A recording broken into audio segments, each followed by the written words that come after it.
একজন বিধবা নারীর একটা কথা আজকে আপনাদের সাথে শেয়ার করতে চাই। ওনার হাজব্যান্ড যখন বেঁচে ছিলেন, উনি অফিস থেকে আসলেই কাপড়গুলো এলোমেলো করে রাখতেন। উনি মারা যাওয়ার পর ওনার স্ত্রী শুধু একটা কথা বারবার বলেছে, একটাই আক্ষেপ করেছে।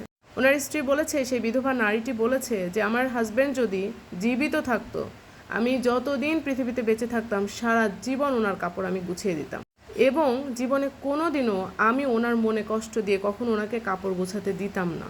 কাপড় গোছানো নিয়ে যে পরিমাণ ঝগড়া করেছি, রাগারাগি করেছি, সারাটা জীবন আমি কোনো দিন আর ওনাকে কখনোই রাগ করতাম না। যেসব নারীদের হাজব্যান্ড মারা গিয়েছে তাদের সাথে কথা বলে দেখুন। এই পৃথিবীতে এতিম হয়ে গেলে একটা সন্তান যেরকম অসহায় হয়ে যায়, একটা বিধবা নারীও জানে যে তার হাজব্যান্ড মারা যাওয়ার পর কি পরিমাণ অসহায় তিনি হয়ে যান। দাঁত থাকতেই মানুষ দাঁতের মর্যাদা কখনোই বোঝে না। এই দুনিয়াতে হাজব্যান্ড আপনার জীবনের অনেক বড় একটি নিয়ামত। আমরা মানুষদের সবচেয়ে বড় সমস্যা হলো যখন আমরা কিছু পাই তখন আমরা কতটা কষ্টে সেটা অর্জন করেছি সেটা ভুলে যাই। আমরা সবচেয়ে অকৃতজ্ঞ মানুষ, কারণ আমাদের কাছে যখন যেটি থাকে আমরা তখন সেটির মূল্য কখনোই বুঝি না।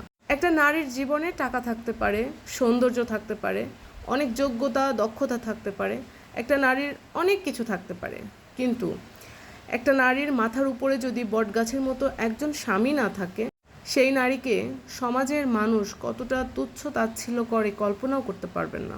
সে হাজারটা ভালো কাজ করে যদি রাত একটু বেশি করে বাসায় ফেরে, পেছনে ঠিকই সমালোচনা হতে থাকে, না জানি কয়জন পুরুষের সাথে রাত কাটিয়ে বাসায় ফিরেছে। হাজব্যান্ড থাকা অবস্থায় কোনো নারী যদি সারা রাতেও বাইরে থাকে, কেউ কোনোদিন প্রশ্ন করে না তুমি কেন সারা রাত বাইরে ছিলে। তাই আমি আমার প্রিয় আপুদেরকে রিকোয়েস্ট করব, আপনার মাথার উপরে যদি হাজব্যান্ডের মতোই বটগাছটি থাকে, সে একটু রাগী হতে পারে, মানিয়ে নিন। সে একটু বদমেজাজি হতে পারে, ভালোবাসা দিন। সে আপনার সাথে কখনো কখনো তার ভুলের কারণে আপনার উপর জুলুমও করতে পারে, দরকার হলে তাকে একটু বুঝিয়ে বলুন।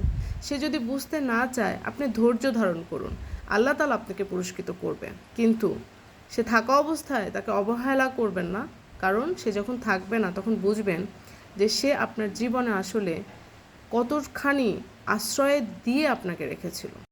আল্লাহ তাআলা একজন নারীকে যা দান করেছেন এই পৃথিবীতে, সবচেয়ে গুরুত্বপূর্ণ সবচেয়ে বড় দানই কিন্তু হাজব্যান্ড। এজন্যই কিন্তু আল্লাহ তাআলা বিয়েকে ফরজ করেছেন।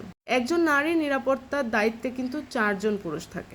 প্রথমে তার বাবা, তারপরে বড় ভাই, তারপর হাজব্যান্ড, তারপর তার ছেলে সন্তান। কিন্তু বিশ্বাস করেন, এই যে 4 জনের কথা বললাম, সর্বোচ্চ সীমা পর্যন্ত একজন হাজব্যান্ডই তার বটগাছের মতো ছায়া দিয়ে তাকে রাখে। একটা মেয়ের 18 বছর বয়সে বিয়ে হয়ে যায়, বা সর্বোচ্চ 20, 22, 25, কিন্তু সে যদি 80 বছর পর্যন্ত হায়াত পায়, তাহলে চিন্তা করেন স্বামীর অধিকারে সে কত বছর থাকলো।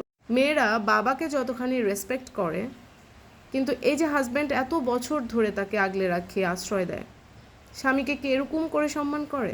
একটু গভীরভাবে ভেবে দেখুন তো, আপনার জীবনে এর চেয়ে বড় নিয়ামত আর কি হতে পারে? একটু রাগারাগি হলেই মেয়েরা বলে বসে আমি জাহান্নামে বসবাস করি। আবার যখন হাজব্যান্ড তাকে ভালোবাসে, মেয়েরাই কিন্তু আবার বলে যে আসলে এর থেকে ভালো কিছু আমার জীবনে হতেই পারে না। রাগারাগি হয় না এমন সংসারকে একটিও দেখাতে পারবেন? তাই জন্য রাগারাগির মুহূর্তেই হাজব্যান্ডকে খারাপ বানায় ফেলবেন না। অন্য মানুষের কাছে হাজব্যান্ডের নামে কখনোই গীবত করবেন না।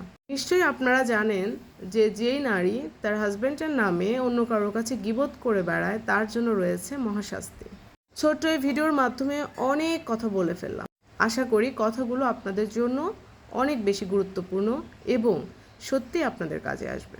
আমি শম্পা আক্তার আজকের ভিডিও থেকে এখানেই বিদায় নিচ্ছি। আশা করব আমার প্রিয় বোনরা আমাকে কখনোই ভুল বুঝবে না, সেই সাথে আমার ভাইরাও যেন তার স্ত্রীর সাথে সদয় আচরণ করে। এই প্রত্যাশা রেখে আমি এখান থেকে বিদায় নিচ্ছি। আল্লাহ হাফেজ।